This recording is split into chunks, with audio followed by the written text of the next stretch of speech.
Bueno, queridos hermanos y hermanas, Dios les bendiga. Es un gusto saludarles a todos en esta clase de Historia de la Biblia y sus traducciones. Hoy, jueves 28 de abril, les doy la bienvenida a nuestra cursada. Y bueno, quienes estén viendo la grabación en el horario que sea, los animo a que sigan adelante, a que sigan teniendo pasión por aprender más de este texto sagrado que tenemos, ¿no es cierto? Y que no se desanimen, que puedan disfrutar el hecho de esta revelación que el Señor nos ha dado por escrito y que sin duda traerá bendición y sigue trayendo bendición a nuestras vidas. Así es que vamos a iniciar orando al Señor, así que vamos a pedir al Señor su dirección. Hermana Esther, ¿quisiera dirigirnos en oración? Por favor. Sí, oremos. Padre bendito, te doy gracias, Señor, por este día, por este momento de clase que podemos tener, Señor. Pido, Padre, en especial tu bendición sobre nuestro profesor y pastor y sobre nuestras vidas para que podamos recibirla y que bendícenos para que podamos seguir estudiando y aprendiendo.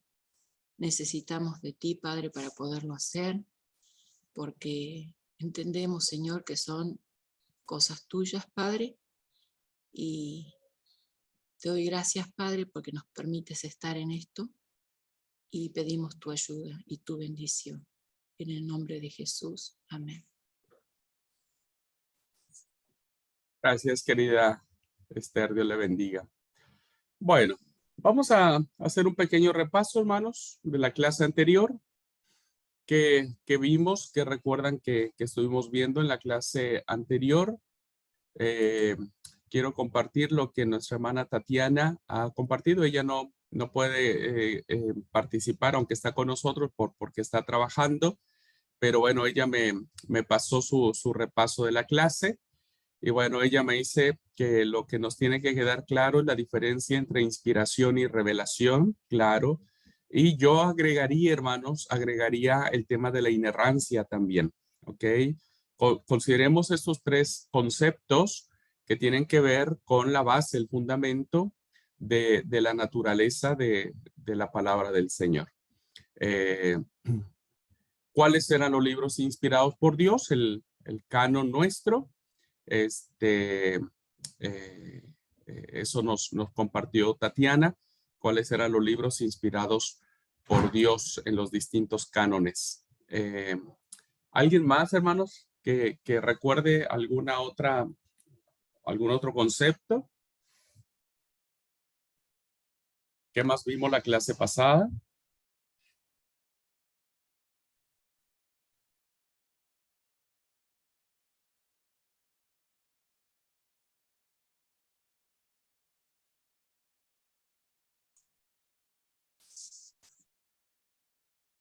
Y lo que yo puedo recordar es las diferencias que tienen los cánones y el canon griego, la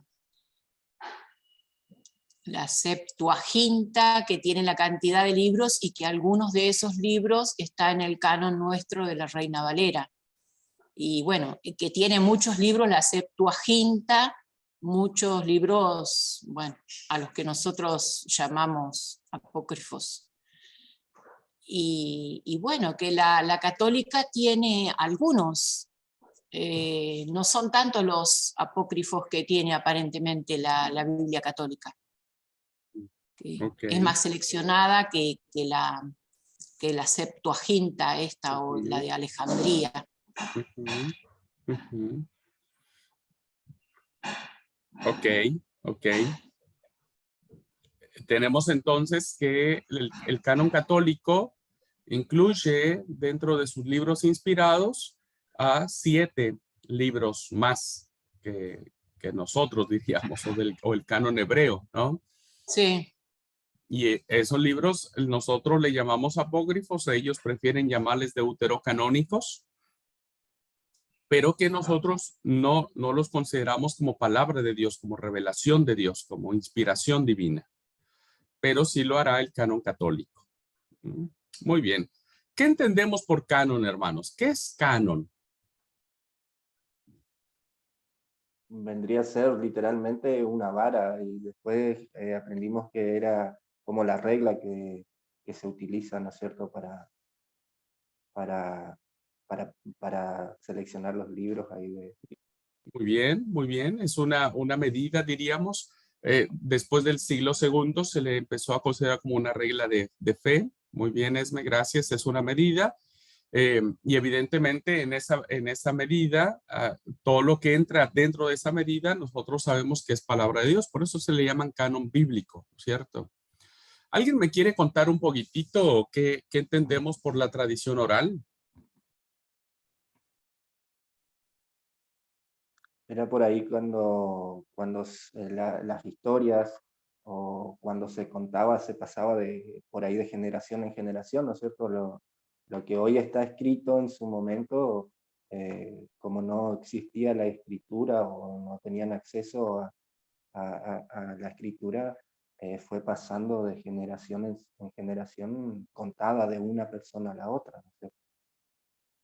Muy bien, muy bien. ¿Qué más, hermanos? ¿Qué más sabemos de la tradición oral?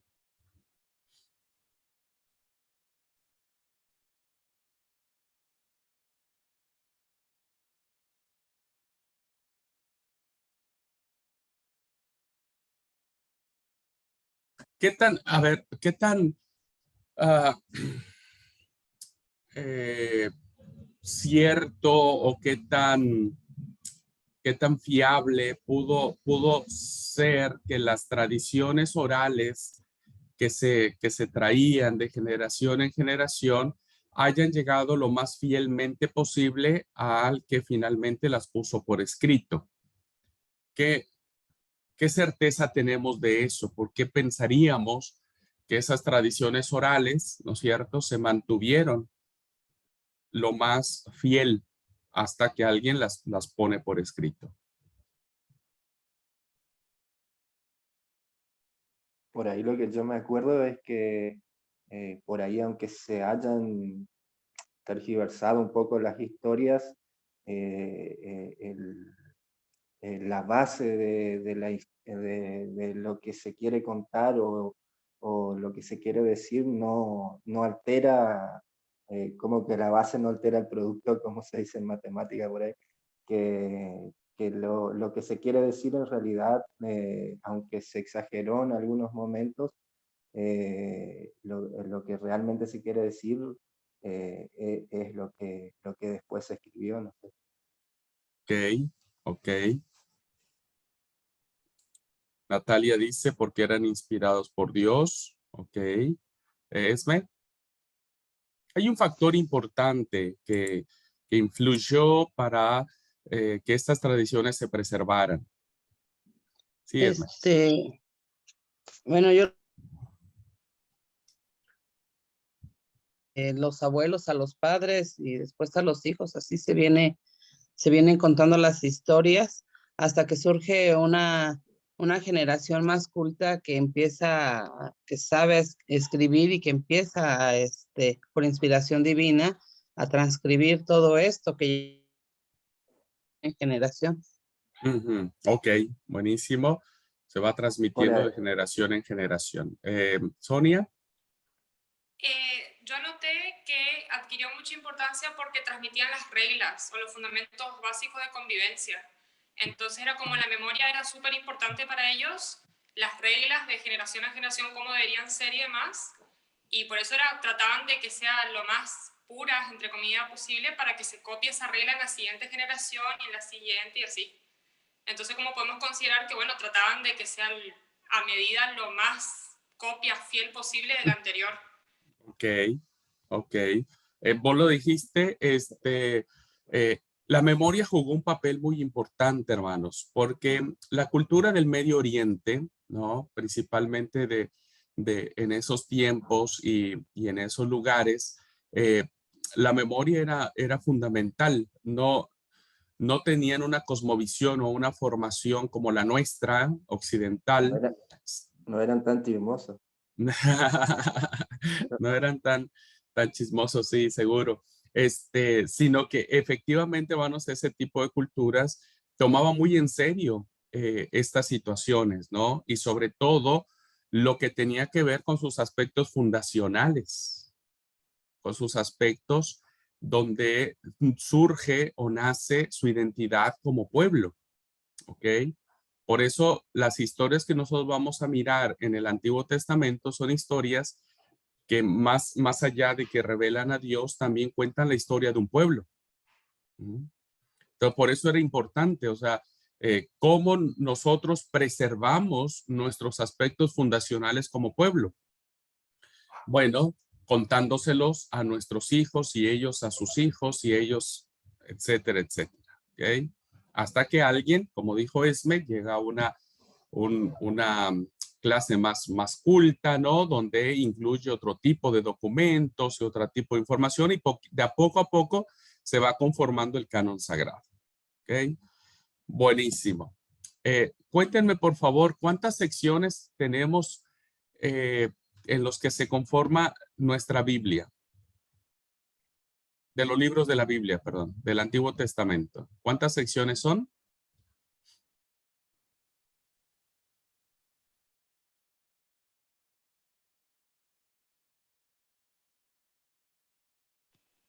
¿De la nuestra?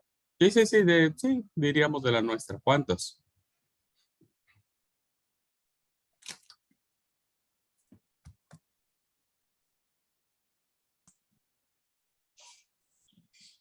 ¿4? Si le ponemos a los profetas menores con la división o si no serían 3 los profetas, el Pentateuco, de la parte de los profetas y la otra no me acuerdo ahora cómo se me llamaba. Ok, ibas bien, pero te enchuecaste. Evan Esther, ¿cuántas secciones tenemos? Iba a decir lo mismo que el Pentateuco, los poéticos y, bueno, el otro nombre que no recuerdo, los profetas mayores, los profetas menores. No sé si está bien, pero bueno. Ok, está bien, sí, son 4, recuerden, 4 secciones o 4 grandes divisiones con lo que se ha trazado los libros del Antiguo Testamento en nuestro canon, ¿no? Que este orden sigue a la Septuaginta, ¿no? Que tiene que ver con el Pentateuco, que tiene que ver con los libros históricos, que tiene que ver con los libros poéticos y o sapienciales, y la 4ª sección que tiene que ver con los libros proféticos. ¿Ok? Ahora, ¿cuántas secciones tiene la Biblia hebrea o el canon hebreo?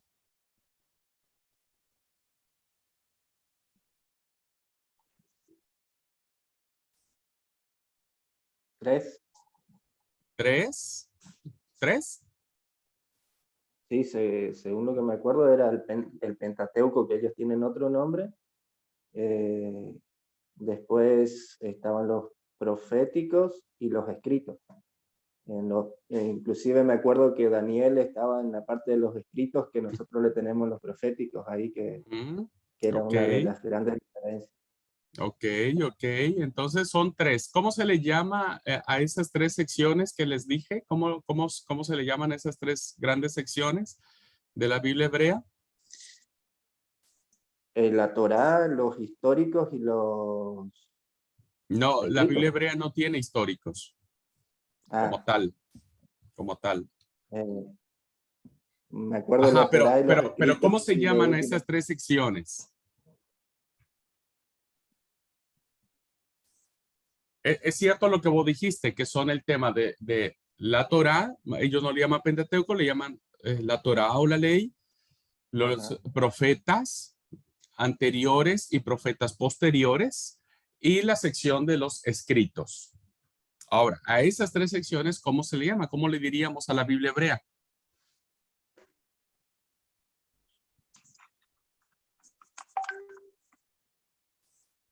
el acróstico que les dije, ¿qué palabra formaban los tres? La Torá, los Nevi'im y los Ketubim. Eran letras de las tres palabras, eran partes de las tres palabras. Ajá. Ahora no me acuerdo. Bueno, acuérdense que se le llama la Tanakh.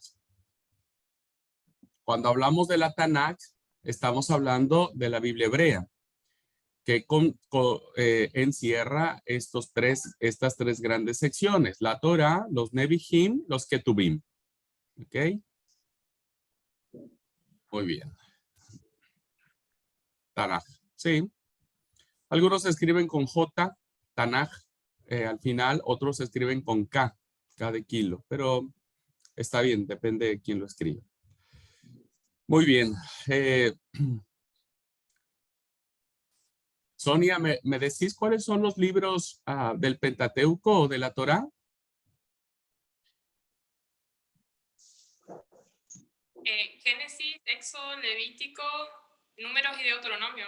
Muy bien, buenísimo ahí. Gracias. ¿Me decís los profetas menores, por favor? Los 12 profetas menores.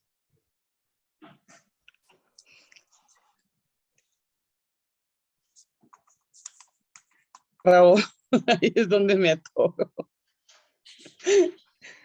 No, estoy en mi repaso y todavía estoy atorada ahí con los profetas menores. Bueno, ok, te va a ayudar Mario a los profetas menores. A ver, vamos a ver. Ezequiel, Daniel. No, Oseas. ya empezamos mal. Ezequiel y Daniel para nosotros serían los profetas mayores.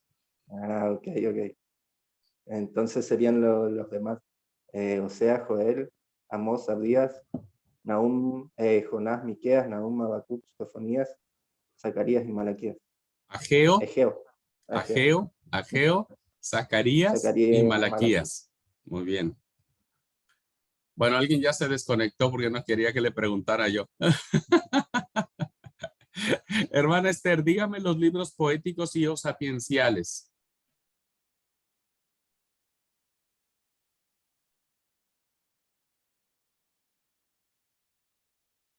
Bueno, no sé si... De veras, yo quiero que hoy no se conectó nadie porque les iba yo a preguntar. Pero bueno, creo que mi hermana Esther no se quedó pausada ella. Ah, no, pues ya. Che, ya están saliendo todos. Esperen un poco. Bueno, Tatiana sé que está laburando, ¿no es cierto? Natalia, no sé si tenés oportunidad, pero bueno. Está bien. Vamos a dejar el repaso allí, ¿no? Y vamos a continuar.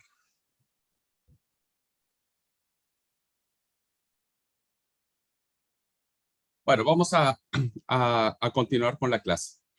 Ahora, nos toca a nosotros ahora mirar la otra forma en que se transmite el texto sagrado. Y la segunda forma con la que se transmite el texto sagrado tiene que ver con la tradición escrita. Voy a compartir la pantalla para que veamos esta clase. Perdón, tenía que hacer algo antes. Muy bien.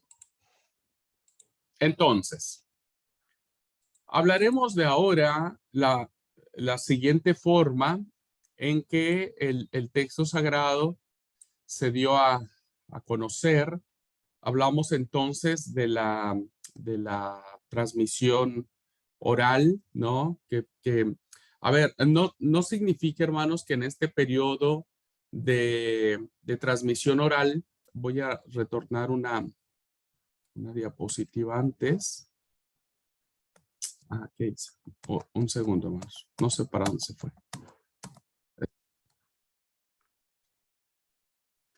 Los dos procesos que nosotros ahora vamos a ver no significa que en el proceso de la tradición oral no haya habido tradición escrita. no significa eso, o sea, no significa que todo fue oral. Es muy probable que haya habido algunas porciones, algunos intentos, algunas situaciones que se vinieron trayendo, ¿no? Y ahora voy a explicar el por qué.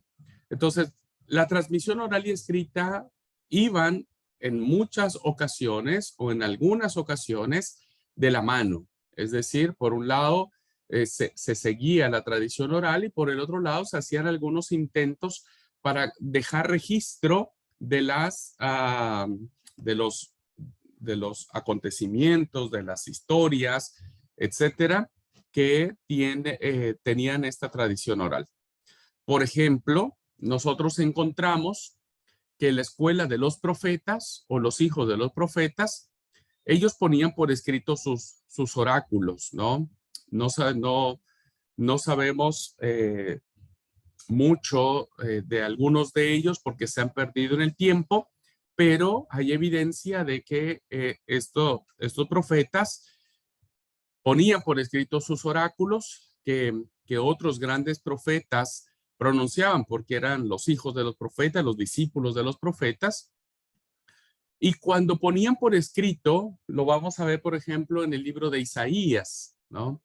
El libro de Isaías es un libro que no lo escribe todo el libro el profeta Isaías. Hay 3 secciones del libro de Isaías en el cual fueron escritos por discípulos de él, ¿ok? Entonces, cuando ellos escribían sobre los pronunciamientos del profeta Isaías, los interpretaban, es decir, ¿qué quiso decir el profeta? ¿Qué quiso decir el maestro, diríamos, ¿no es cierto? Y entonces actualizaban ese mensaje y entonces seguían generando nuevos textos y a la vez nuevas transmisiones orales. Entonces, de la mano iban dándose estos 2 fenómenos de transmisión del texto sagrado, ¿ok? Hasta que podemos ahora nosotros interpretar el punto de que la transmisión escrita, ya tomándola como algo más puntual, diríamos, como algo más puntual, ¿cómo se da este proceso? ¿Cómo se da este cambio, ¿no? Y para eso tenemos que entender lo siguiente.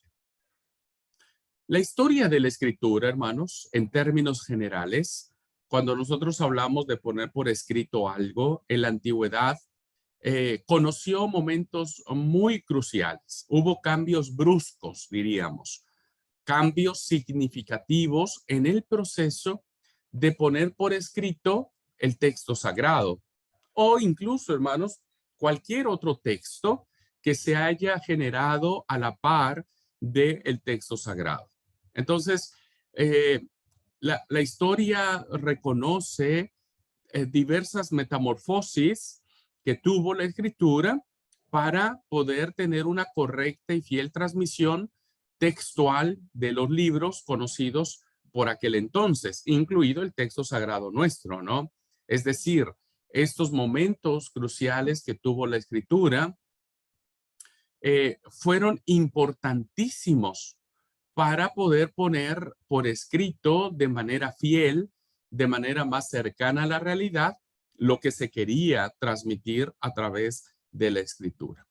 Bueno, tales momentos críticos, hermanos, coinciden con situaciones de tránsito, es decir, una cosa llevó a la otra y eso ha hecho que el texto sagrado, hablando de nuestro texto en su forma escrita, tenga ciertos desafíos para interpretar. ¿Cuál fue el primero de ellos? El cambio de materiales, ¿ok? El cambio de materiales que se usaban para escribir. Entonces, hubo una transición de la tablilla, ya sea posiblemente haya habido escritura en piedra o en tablilla de barro o de arcilla, que era el material que se elegía, al papiro y de este al pergamino.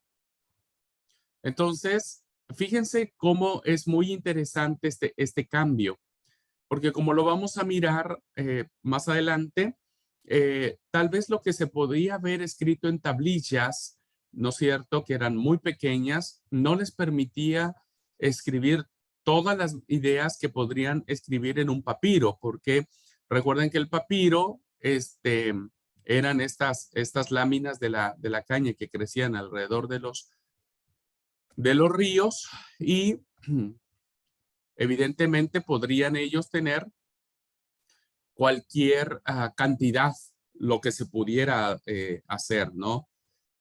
Y lo mismo va a suceder con el pergamino, pero la diferencia, hermanos, entre el papiro y el pergamino es que el papiro se desintegraba, se desintegraba o se deshacía más fácilmente que el pergamino, porque recuerden que los pergaminos eran elaborados con pieles de animales. Entonces, este cambio evidentemente afectó a la escritura, ¿no es cierto? O a este proceso de poner por escrito las historias. Pero hubo un segundo momento, diríamos, que tiene que ver con un sistema de encuadernación. Entonces, pasamos, hermanos, del volumen o del rollo que nos permitía el pergamino tener, ¿no es cierto? El pergamino, al ser una serie de varias láminas o de varios cueros, o el cuero era muy grande, depende del animal que se tenía, entonces era más práctico enrollarlo, ¿no? Y a eso se le conocen como los rollos. Cuando el Evangelio de Lucas dice que Jesús tomó el rollo, seguramente el Señor había tomado un rollo o de papiro o de pergamino. Es muy probable que haya sido de pergamino el rollo que haya tomado el Señor para leer al profeta Isaías. Pero evidentemente ahora les voy a mostrar el rollo del profeta Isaías para que lo conozcan. Al ser muy largo, evidentemente se tomó todos esos libros en forma de volumen o de rollo, ¿no? Envuelto. Y como era impráctico, porque esa escritura solamente se escribía en una de las caras, ya sea del papiro o del pergamino, entonces se inventó el tema del códice o del libro, que es el que ahora nosotros tenemos. Ya es un formato en el que se puede escribir por ambas caras, donde se pueden poner varias hojas, diríamos, y se arma un solo libro que evidentemente pues ya es mucho más práctico. Imagínense que nosotros ahora estuviéramos llevando a la iglesia en nuestros hombros los rollos de los 66 libros de la Biblia, pues iba a estar muy complicado. Entonces, hubo un momento interesante en encuadernación. Pero el momento un poco más crítico que hace que la interpretación que nosotros tengamos del texto sagrado sea una labor y una tarea y una responsabilidad fue el tipo de letra. Fue el tipo de letra. Porque evidentemente, hermanos, hoy entendemos que los textos más antiguos fueron escritos con caracteres, incluso ya en desuso actualmente, ¿no? Y entonces hubo una transición de los caracteres paleohebreos, que eran signos, diríamos, a los cuadrados, a la letra cuadrada, ¿no? Y de los caracteres, eso es en el Antiguo Testamento. En el Nuevo Testamento, de los caracteres griegos unciales a los cursivos. Entonces, evidentemente, el tipo de letra que se usaron al momento de escribirse los textos sagrados, conforme pasó el tiempo, cayeron en desuso. Entonces, las copias que pudieron haberse tenido de los originales tenían que traducirse o hacerse a un idioma nuevo, que eso es lo que pasó con la Septuaginta. La Septuaginta, ¿no es cierto?, toma caracteres griegos, alfabeto griego, ¿no?, conceptos griegos para explicar el idioma hebreo que aparece en el canon de Palestina. Entonces, hermanos, este aspecto de la escritura y de los caracteres que se usaron en el tipo de letra de la antigüedad, evidentemente hace sumamente importante, interesante la interpretación del texto sagrado. ¿Ok?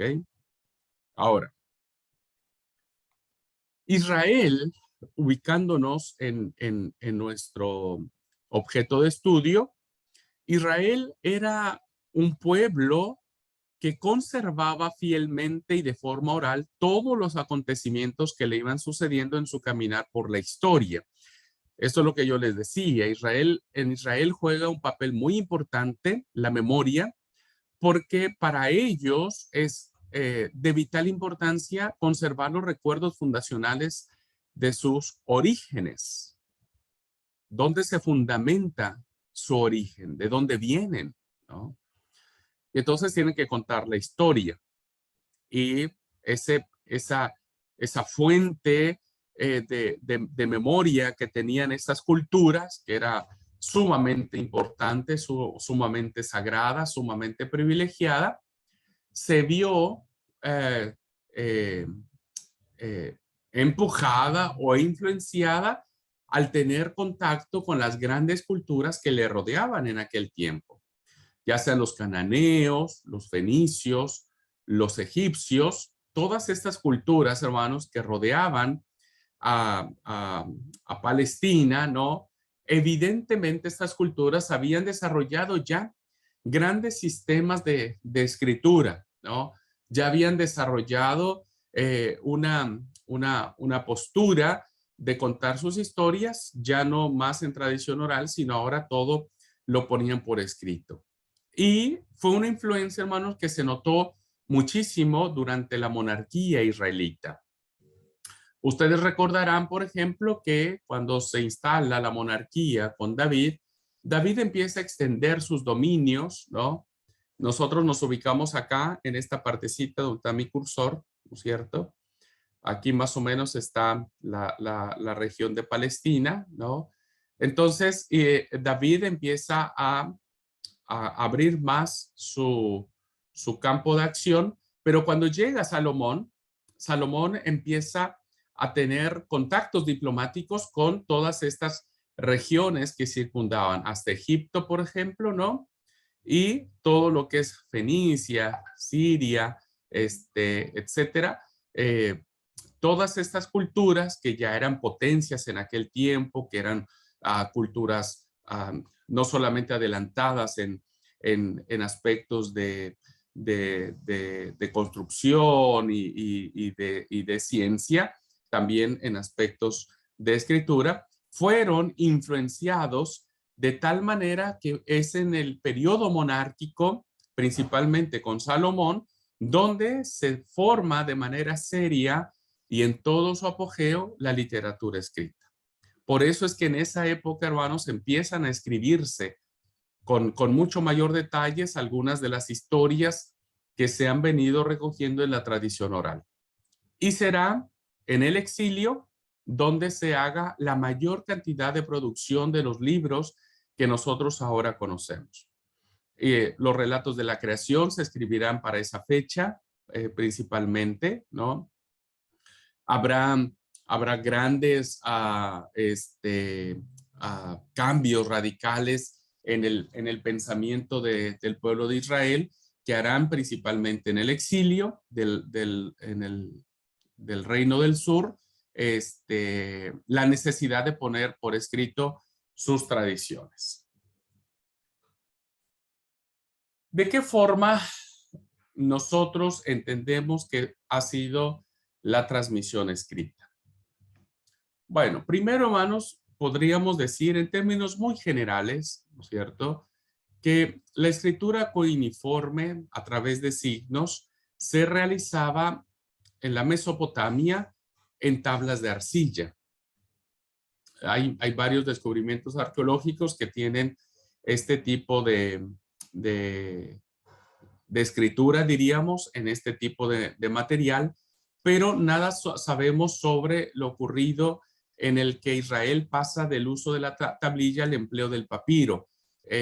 No sabemos mucho. Aquí lo único que podemos saber, por ejemplo, es que hay una alusión en el libro del Éxodo, ¿no es cierto?, que narra que los 10 mandamientos fueron escritos en tablas de piedra.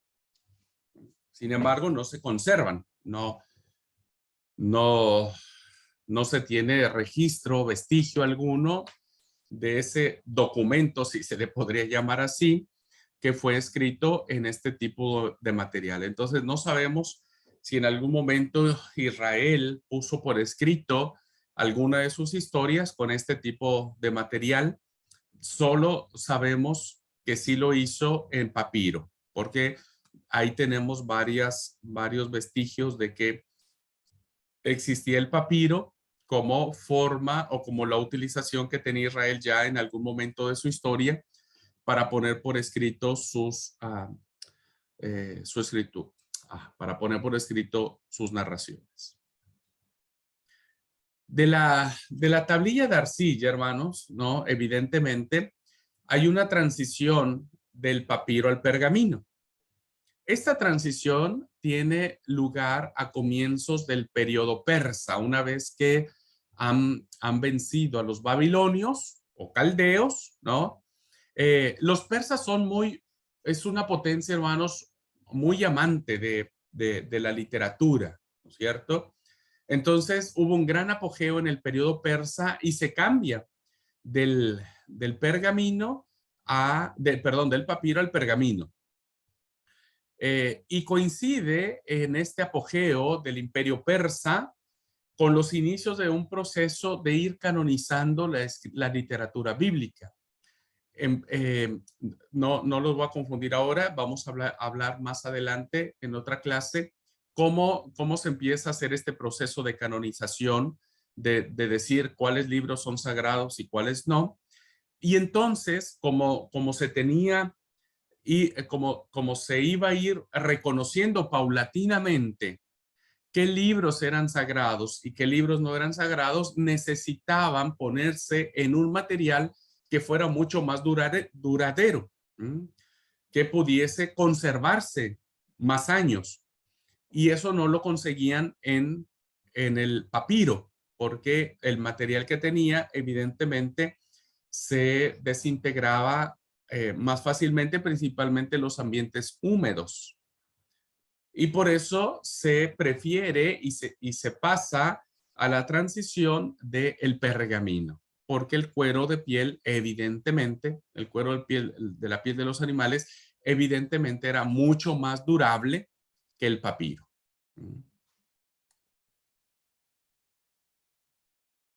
De ahí, hermanos, de eso viene el tema del rollo, la escritura en volumen o en rollo de papiro, porque era mucho más cómoda que la escritura en las tablillas de barro, ¿no? Imagínense ir cargando no sé cuántas tablillas de barro con todo el texto sagrado.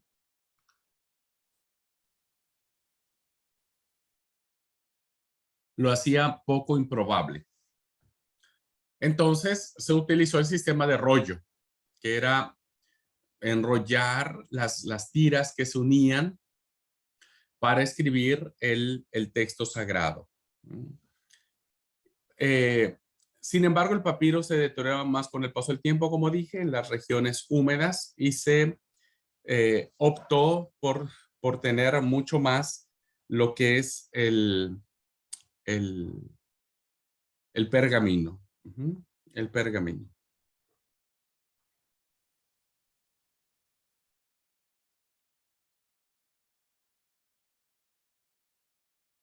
Fíjense ustedes, hermanos, para dato suyo, los griegos compraban papiro, que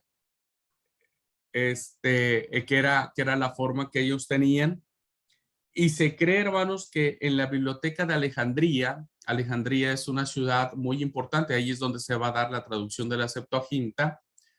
En la ciudad de Alejandría, que está al norte de Egipto, tenía una biblioteca y se cree que llegó a tener más de 5,000 volúmenes, la biblioteca de Alejandría. pero, y que después, bueno, desgraciadamente no se conservan muchos de esos documentos por el incendio que hubo a la Biblioteca de Alejandría, desgraciadamente, pero se cree, hermanos, que en la ciudad de Pérgamo, que era el lugar donde nace esta forma, este material, diríamos, para poner por escrito las historias, se cree, hermanos, que Pérgamo, la biblioteca de Pérgamo, tenía 300,000 volúmenes. Fíjense la diferencia. Alejandría se cree que tenía 5,000 y la biblioteca de Pérgamo tenía 300,000. Competían entre las dos bibliotecas. Compitió con la biblioteca de Alejandría y bueno, esto sucedió porque Pérgamo ya no quiso venderle más pergamino o más material de pergamino a Alejandría. Y por eso es que Pérgamo tenía una biblioteca sumamente importante y trascendente. Luego, hermanos, tenemos en la época anterior al exilio, los rollos eran generalmente papiro, como dijimos, conforme al uso egipcio. Se usaba mucho en estas regiones, evidentemente, hermanos, porque el clima en Egipto es seco. Y ese clima propiciaba de que los documentos escritos en papiro fueran mucho más duraderos. Ya en el periodo persa, como dijimos, los judíos adoptan la lengua y la escritura aramea, es decir, que la escritura que antes se tenía con los caracteres palo-hebreos y que después pasó a una escritura cuadrada, ahora se pasa a una escritura aramea, que es básicamente, hermanos, algunas porciones del texto sagrado están escritos en este idioma, en el idioma arameo. Y la gran mayoría está escrito en un idioma hebreo, que mucho de la escritura o del idioma con que se escribe el Antiguo Testamento hoy ya no se usa, está en desuso. Por más de que hoy los judíos ocupen ese idioma, se reconoce que como cualquier otro idioma, hermanos, como cualquier otro idioma, ha ido evolucionando. Ha ido evolucionando. Por entonces se generaliza la escritura en el pergamino, porque, insisto, es mucho más práctico y se toma como uso obligatorio para la copia de los libros bíblicos. Entonces, hoy tenemos muchos pergaminos que se han conservado para este registrar de la escritura. Y un ejemplo de ello lo tenemos aquí, hermanos.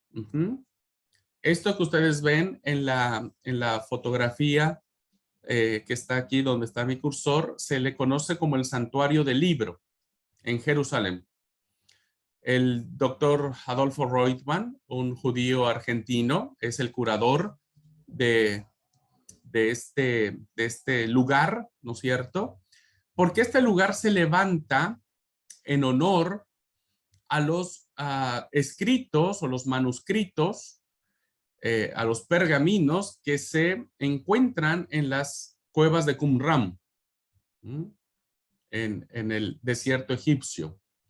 Evidentemente se conservaron estos documentos del siglo I, II antes de Jesús y contemporáneo al Señor, y se conservaron evidentemente porque estaban en un ambiente seco y además fueron colocados dentro de estas vasijas u ollas de cerámica que permitieron que la humedad no les hiciera daño. Entonces, se hace el descubrimiento por pastores beduinos que de manera accidental encuentran una cueva, según dice la historia o las tradiciones que se han generado alrededor de este suceso. Perdiendo una de sus ovejas y yendo en busca de ellas, se encuentran que hay una cueva, hay una abertura dentro de los acantilados. Ya después vamos a ver porque vamos a dar una charla sobre las cuevas de Qumran, y encuentran estas vasijas. Al principio los beduinos nunca les pasó por la mente de que tuviesen que estaban ante la presencia del descubrimiento más importante del mundo, diríamos, y que ahora el costo que tiene este rollo que está aquí abajo, hermanos, no tiene costo, es invaluable. Fíjense, los beduinos, los pastores beduinos que encontraron esto, dice algunas historias que algunos manuscritos los vendieron por $1, porque pensaron que no tenía importancia alguna, ¿no? Y ahora estos manuscritos no tienen valor, no se pueden cuantificar en millones o billones de dólares. Este descubrimiento, hermanos, de los rollos del Mar Muerto en las cuevas de Qumran, ¿no? Ya vamos a ver su importancia, no me voy a adelantar ahora, pero quiero decirles, hermanos, que este rollo que tenemos acá, ¿no? Es el rollo del profeta Isaías. Es una copia fiel. Fíjense, hermanos, que este es el gran aporte que tienen los rollos del Mar Muerto, porque este documento, hermanos, que es el más antiguo, ¿no? Que tenemos del profeta Isaías, es exactamente lo mismo que nosotros leemos en nuestras Biblias. Fíjense, qué interesante. Qué interesante saber que evidentemente este proceso de traducción en el tiempo ha hecho que quienes escriban estos documentos puedan ser fieles en su transmisión o en la mayoría de ella. Entonces, este es el libro del profeta Isaías. Nosotros lo llamamos libro, pero es un rollo. Y este rollo, hermano, fíjense, mide 7.6 metros de largo. Se pueden imaginar que es muy probable que este sea en su versión el rollo que toma Jesús. Haber sido un rollo enorme y desenrollarlo y buscar el pasaje que él quería leer. Seguramente fue algo laborioso. 7.6 metros de largo consta este libro completo del profeta Isaías, con una antigüedad de más de 2000 años. De 2000 años.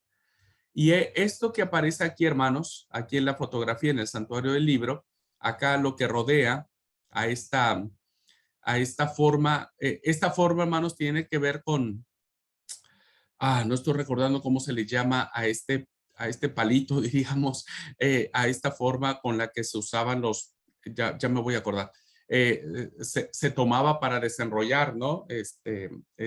Esta forma. Bueno, aquí lo que rodea en el símbolo del rollo es una copia del original del libro del profeta Isaías. Es una copia. El doctor Rothman nos dice que el original está guardado más herméticamente que cualquier otra cosa. Y que muy pocos han podido ver de viva voz o de manera presencial el rollo en original. Muy, muy, muy pocas personas. Lástima. Lástima que nosotros no tengamos ese privilegio. Tendríamos que ser presidente de Estados Unidos o el Papa o algo por ahí. Ahí en fuera no se le permite el acceso a nadie para mirar los rollos del Mar Muerto. Principalmente esta joya maravillosa.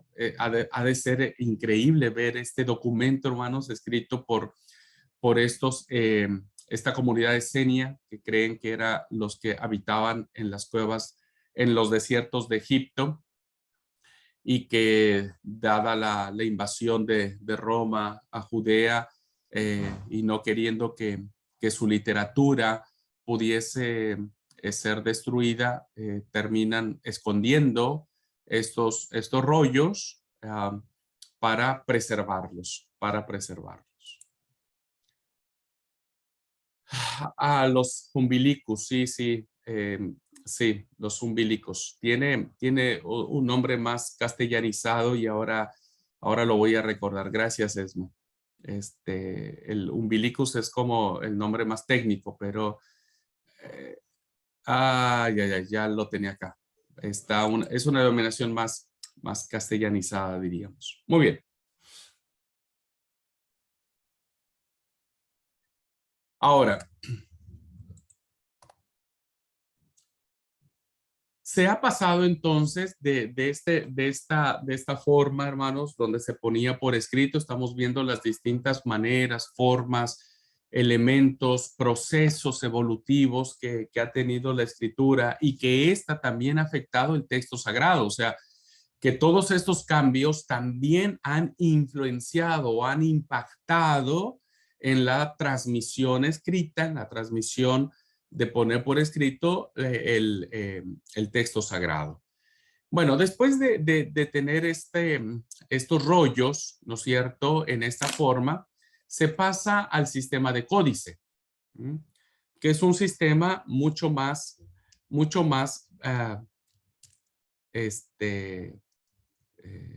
más práctico.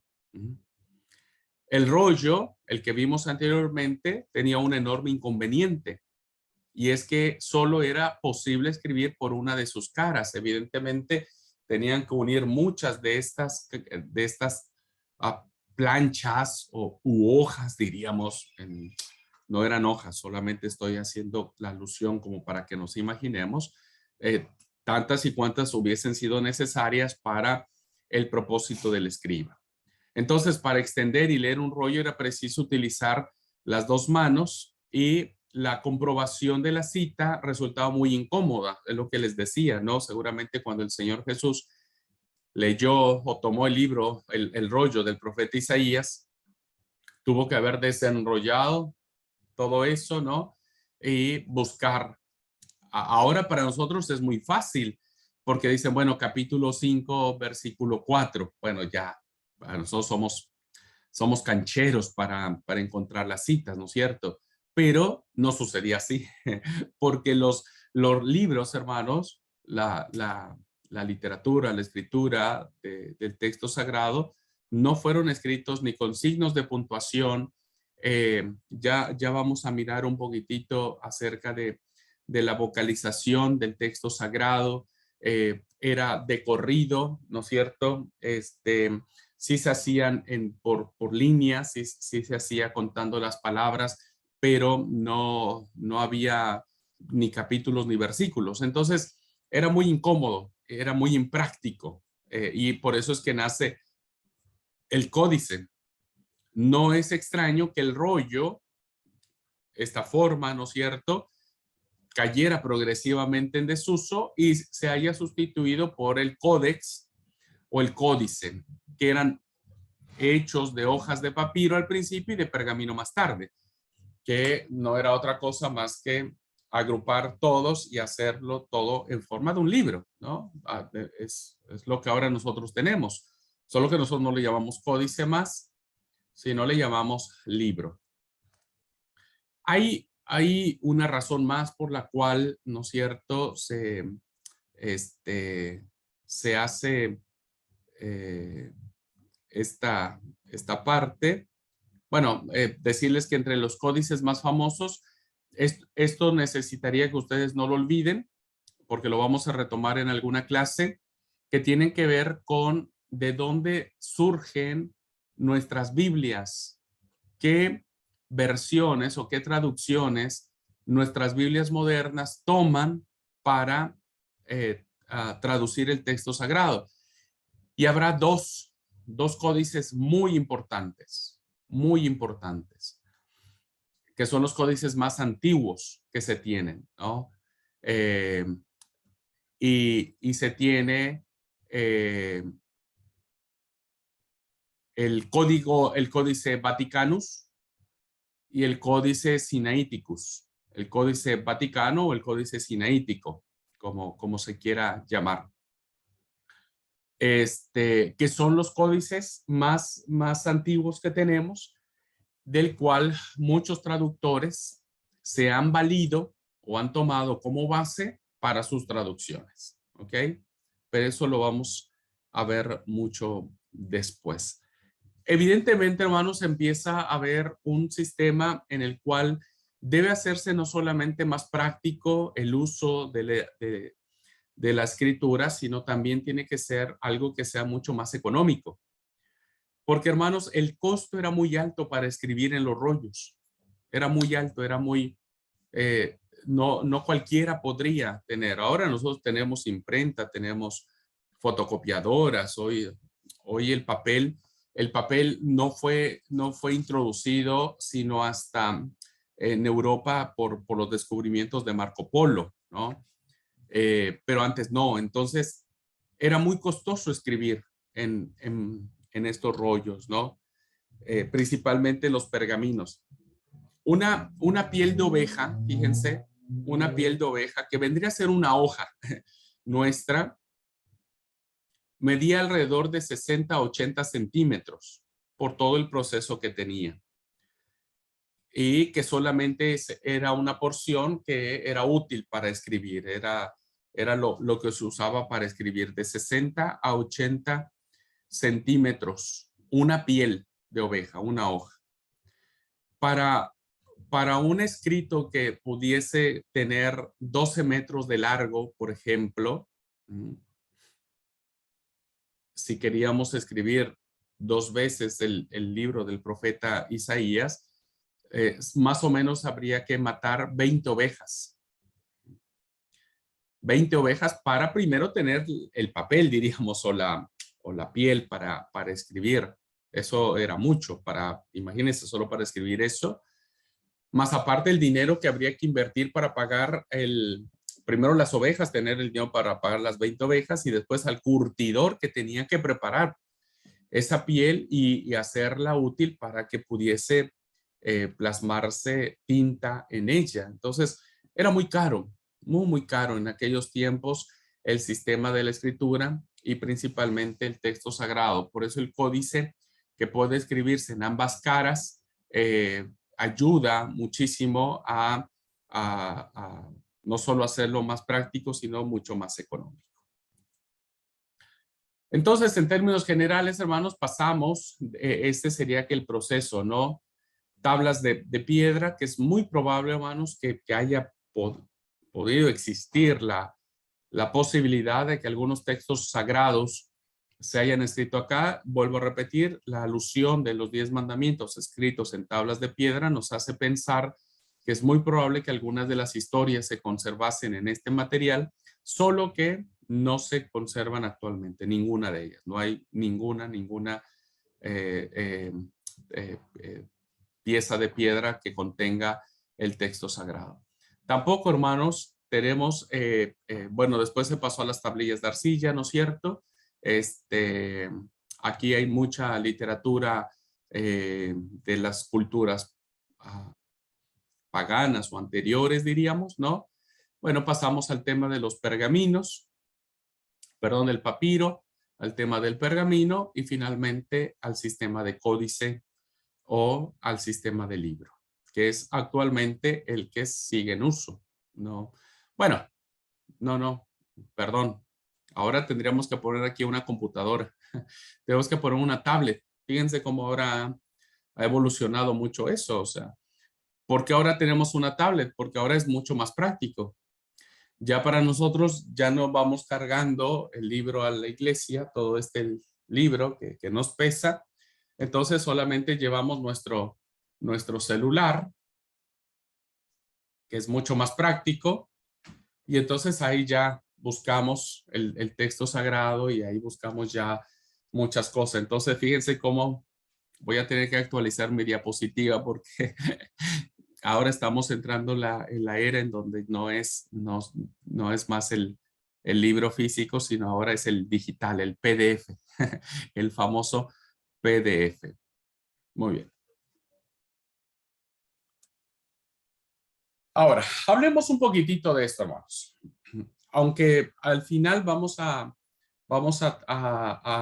tener una semana completa para ver el tema de las traducciones y las distintas versiones de la Biblia, me es útil a mí plantearlo en estos momentos porque ahora lo que nosotros tenemos, hermanos, en nuestro texto sagrado, lo que ahora nosotros tenemos evidentemente es la traducción de alguna copia. y que esa copia fue la traducción de otra copia y que esa traducción fue hecha de otra copia. Bueno, entonces se me hace muy útil decirles, hermanos, que estos procesos de escritura que tienen que ver con muchos elementos importantes de considerar para entrar en el mundo de las traducciones, es importante que nosotros podamos conocerlas.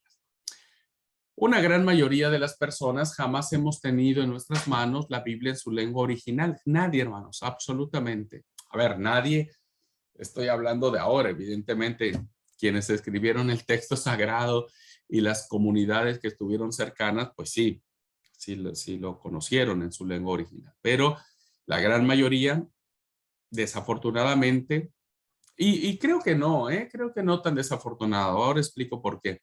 No tenemos ningún documento escrito por Pablo, por Moisés, por Samuel, por Esdras, por Isaías, por Jeremías. Y lo único que tenemos, hermanos, son traducciones y o versiones de la Biblia. Una traducción. ¿Por qué una traducción, hermanos? Porque nosotros no hablamos hebreo, ni hablamos griego. Nuestro alfabeto nada tiene que ver con estos idiomas. Y por lo tanto, si nosotros tuviésemos ahora un texto en hebreo, no entenderíamos nada. Mucho menos, hermanos, si tuviéramos un texto en hebreo con los caracteres antiguos, ¿no? De escritura, que eran signos que no estaban vocalizados, que solamente usaban consonantes. En los manuscritos griegos hay la escritura del griego koiné, eran a veces con minúscula y a veces se escribía todo con mayúscula, no había acentuaciones, ¿no? No había signos de puntuación, etcétera. Entonces, por eso nosotros manejamos la traducción que ahora tenemos, que nosotros le decimos Reina Valera. Evidentemente,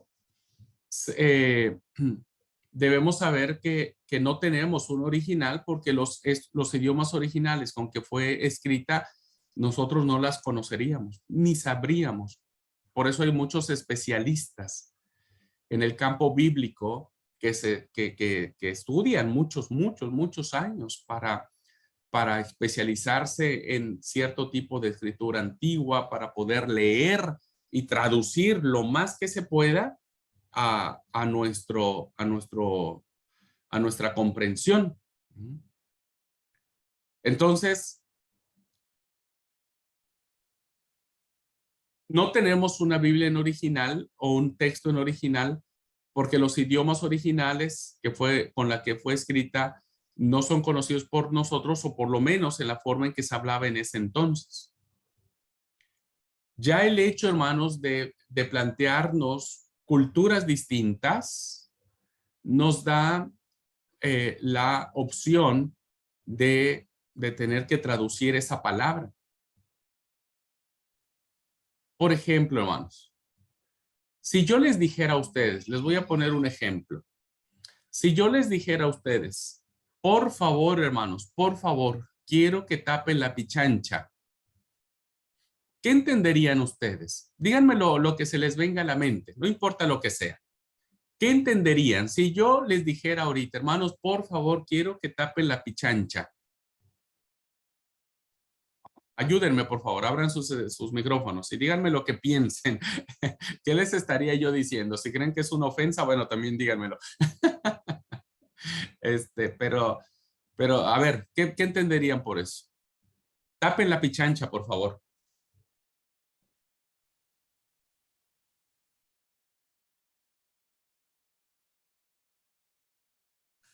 Bueno, no sé si ya me quedé solo yo acá en la clase.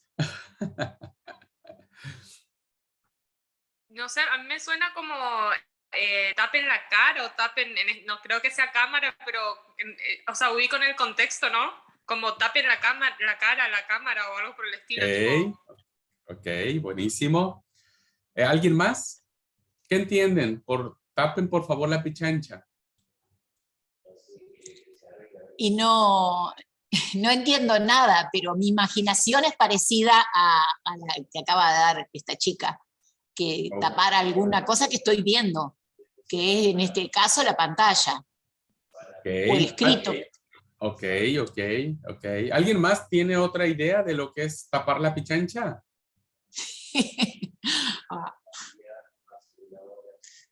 ¿No? A ver, alguien escribió en el chat. Vamos a ver qué escribió en el chat. Me dice, es una válvula de agua y que hay que taparla. Claro. Si yo estuviera, hermanos, barriendo la vereda o pasando el trapo al piso, ¿no? Y echar un balde de agua y el balde de agua tuviese que ir hacia la coladera, ¿cómo le llamamos aquí? Al respiradero, ¿no es cierto? Entonces, eso es, si yo les diría, si ustedes me vieran haciendo eso, yo les dijera, tapen la pichancha, se imaginarían que les estoy diciendo, tapen la coladera, tapen el desagüe, tapen ¿cómo es ¿cómo se llamaría aquí, hermanos? Drenaje. Sí, pero aquí en Argentina, ¿cómo diríamos?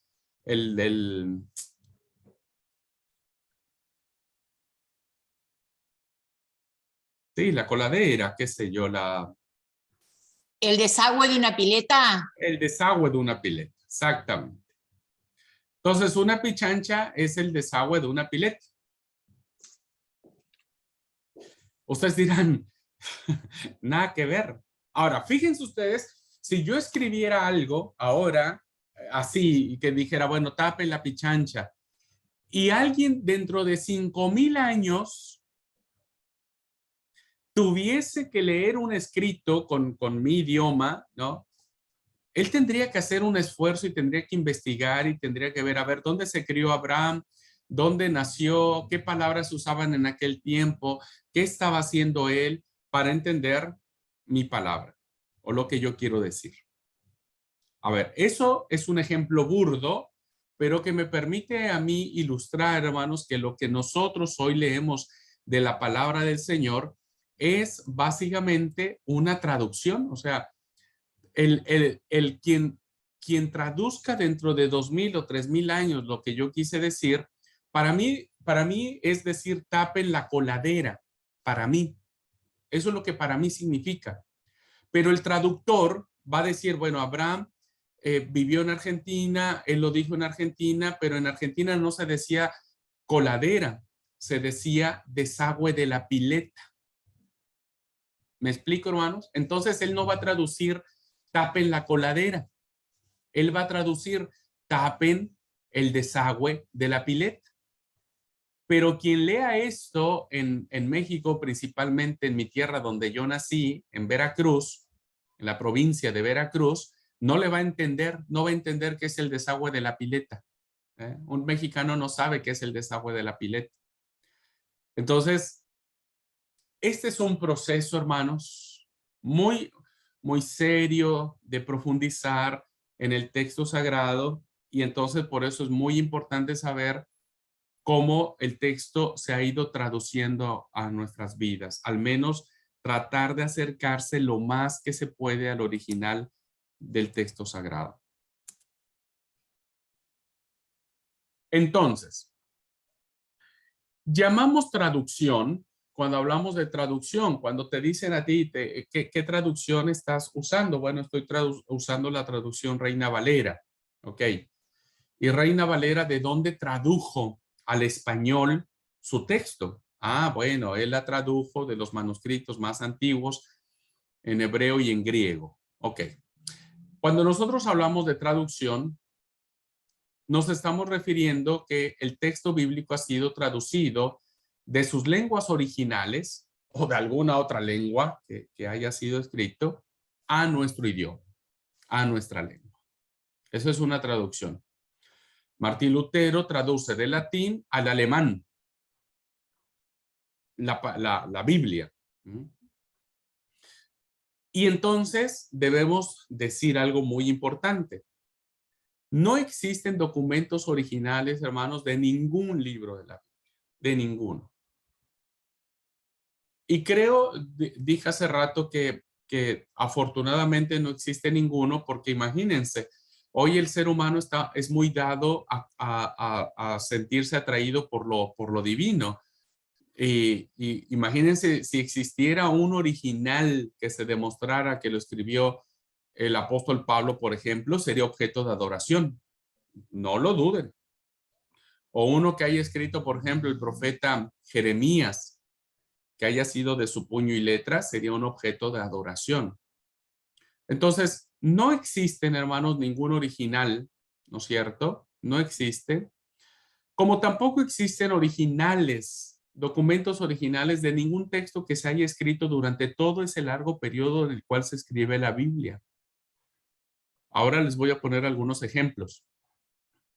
Lo que tenemos son copias de copias de copias.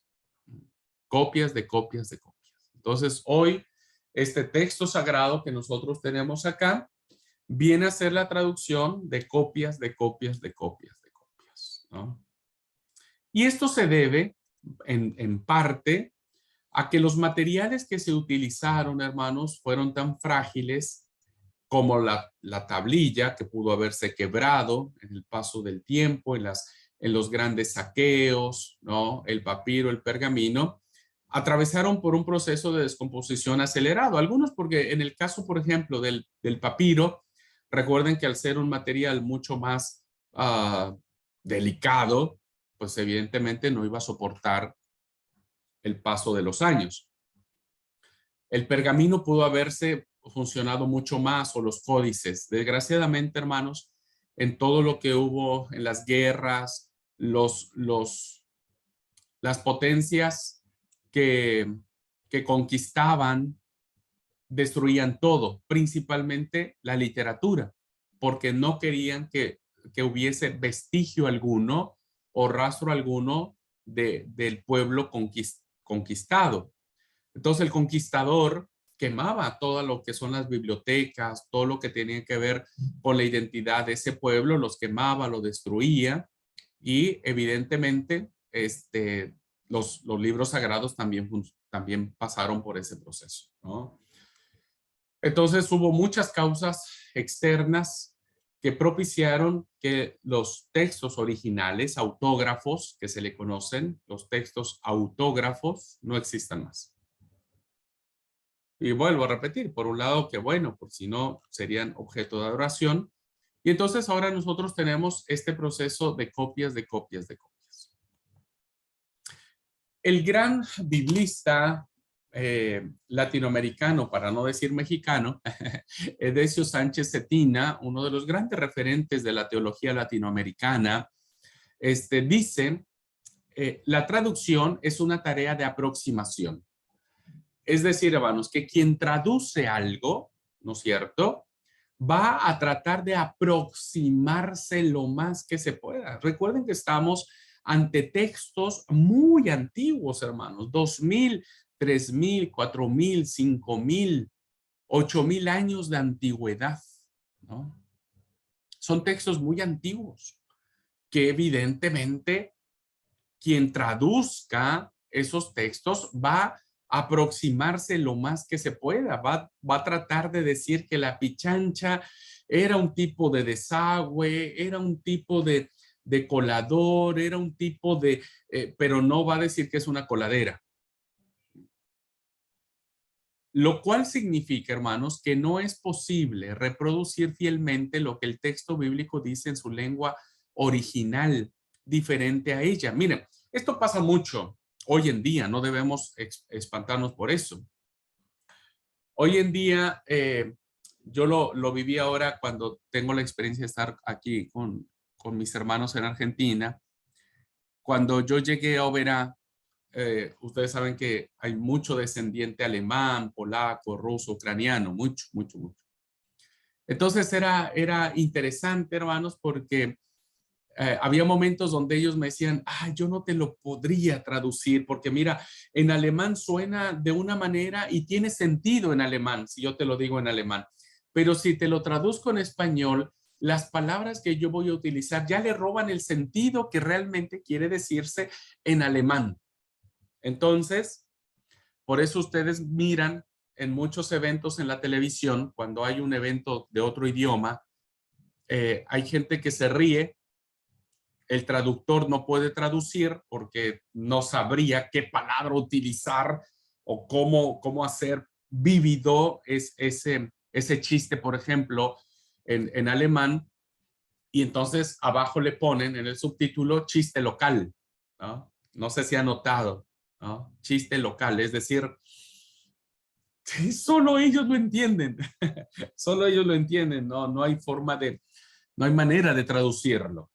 Entonces, eso pasa lo mismo en el texto sagrado, hermanos, porque evidentemente hay muchas de las expresiones que Abraham hablaba, que Jacob, que Isaac, que en fin, todos los patriarcas, que hoy nosotros no entenderíamos en lo absoluto.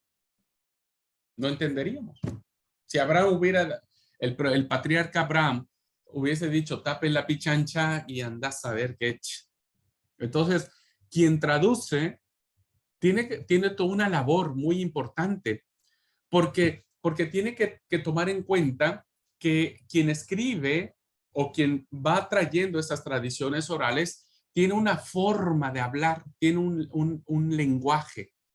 Entonces, es muy difícil reproducir fielmente lo que el texto bíblico dice en su lengua original a una lengua diferente porque los términos son distintos. Los acentos son distintos. Incluso, hermanos, vean ustedes, quien conoce inglés, ¿no?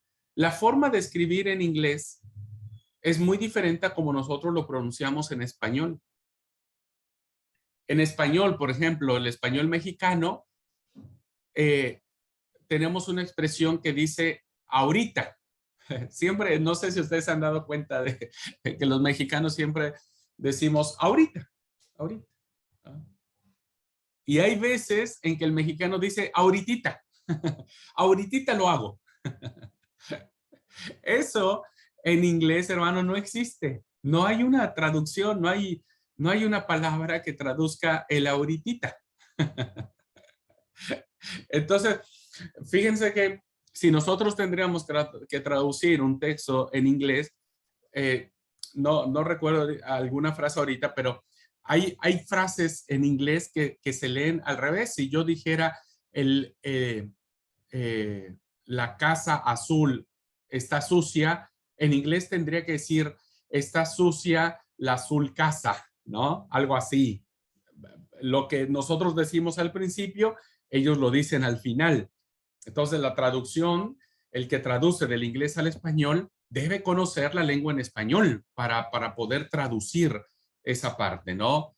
Es decir, el proceso de traducción, hermanos, es muy complicado, muy complicado.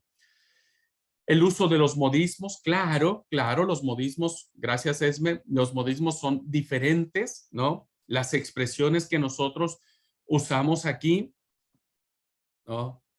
Por ejemplo, hay palabras en español, en mexicano, en México que se utiliza, que para aquí en Argentina es una falta de respeto, por ejemplo, ¿no?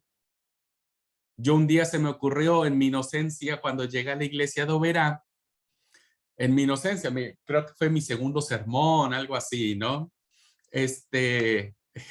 No, estaba yo predicando no sé qué cosa y les conté de la experiencia que yo tuve en una iglesia, en la iglesia más grande que tenemos en México, que está ubicada en la provincia de Chiapas, que se llama el Templo La Hormiga. Es un templo enorme que alberga a más de 1000 hermanos, pero todos ellos aborígenes, ¿no? Gente que son de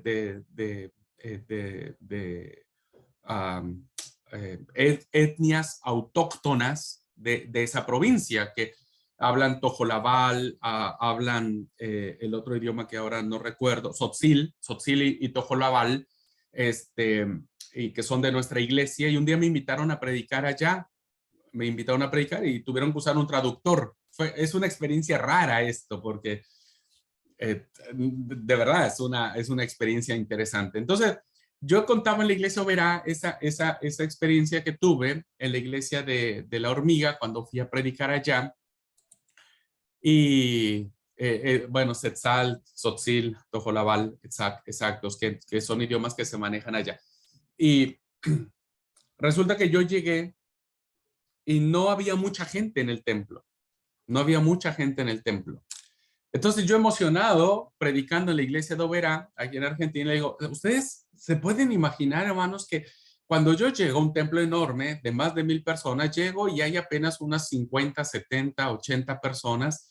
Eran tipo, el culto creo que empezaba a 9:30, yo llegué tipo las 9, ¿no? Y entonces digo, ay, qué templo tan grande, no creo que vayan a venir muchas personas. Y entonces va pasando el tiempo, hermanos, y 10 minutos antes de que empezara el culto, ¿no es cierto? Empiezan a llegar todos los hermanos, y le digo a la iglesia Oberá, ustedes no me van a creer, hermanos, pero todos llegaron en bola, todos los hermanos, y llegaron a la iglesia. Y me doy cuenta que todos empiezan a reír, ¿no? O sea, todos empiezan a reír. Y yo dije, pues, ¿qué dije? ¿No? Pero nadie me dijo nada. Yo le dije, no, llegaron en bola todos. Y ya al final, un chico me dice, pastor, usted dijo algo que no tenía que decir. Dije, bueno, ¿y qué dije? Y bueno, es que acá la gente se rió porque, bueno, y la gente cuando dice que vino en bola, pues es que vino desnuda, porque acá nosotros usamos mucho esa expresión aquí en Misiones, ¿no? Cuando alguien está desnudo, está en bola, ¿no? Entonces ellos pensaron que los hermanos llegaron todos desnudos al culto y dijeron, pues qué iglesia tan de mente abierta. Y lo que no saben que en México la expresión venir en bola es que llegaron todos juntos, o sea, llegaron así como que así en bola, en esta forma, ¿no? En esta forma. Bien, este ejemplo me permite ilustrarles a ustedes, hermanos, que todas estas situaciones también confluyen en la traducción del texto sagrado, principalmente en una forma de traducir. Por eso la tarea de la traducción tiene ciertos límites, ¿no? Por lo tanto, una traducción es considerada mejor en cuanto logra aproximarse lo más posible al sentido del texto original o fuente. Esto significa, hermanos, que no hay traducción mejor o peor. No, uno no puede decir, dígame cuál es la traducción más fiel, la que me va a decir así tal y como sucedió en ese momento. No la existe. Porque esta tarea de traducir tiene sus propios límites. Les voy a compartir a ustedes, hermanos, una conferencia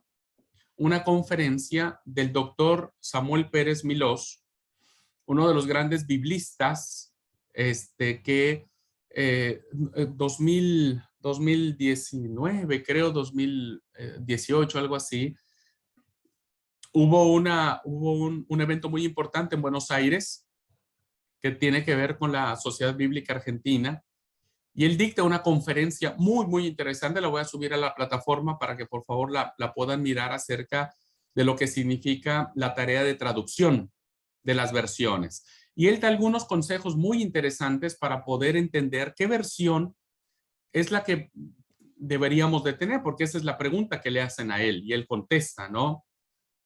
¿Cuál Biblia es la mejor, diríamos? Entonces va a ser muy interesante que ustedes vean esta ponencia. No dura tanto, 1 hora y poquito, pero se me hace sumamente importante que puedan mirar la conferencia del doctor Samuel Pérez Milós. Muy bien, vamos a ir al receso. Vamos a ir al receso, hermanos. Vamos a parar acá. Vamos a ir al receso. Pero antes de ir al receso, vamos a abrir un tiempo de preguntas. ¿Hasta aquí vamos bien? ¿Se ha ido entendiendo? ¿Hay algún comentario, algo que quieran compartir a la clase? Estamos ahora en este proceso de la tradición escrita, mucho más complejo que la tradición oral, aun cuando la tradición oral tiene su propia impronta, ¿no? Su propia importancia. Pero evidentemente la tradición escrita ha sufrido significativos cambios, como los que estamos viviendo ahora. Si alguien tiene que traducir una receta médica ahí les encargo. Solo el farmacéutico, Dios le ha dado la habilidad de traducir esas recetas médicas que, por favor, tengo un amigo que es farmacéutico, le digo, che, ¿y de verdad le entendés? No entiendo yo nada. Y dice, pues mira, uno desarrolla la habilidad. Entonces, tiene cierta importancia la tradición escrita. Ok. ¿Alguna pregunta, algún comentario que quieran compartir a la clase?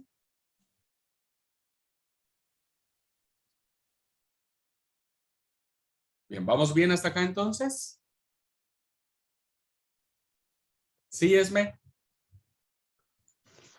Yo creo que como en todos los tiempos, los avances, ahora en nuestros tiempos de la tecnología, ¿no? Pero quizá en esos tiempos la cultura fue avanzando y eso les fue permitiendo, ir mejorando sus escritos, las técnicas, incluso los tipos de letras y todo. Y bueno, las generaciones posteriores, pues, su habilidad para ir desglosando y logrando entender todo lo que en esos tiempos se dio.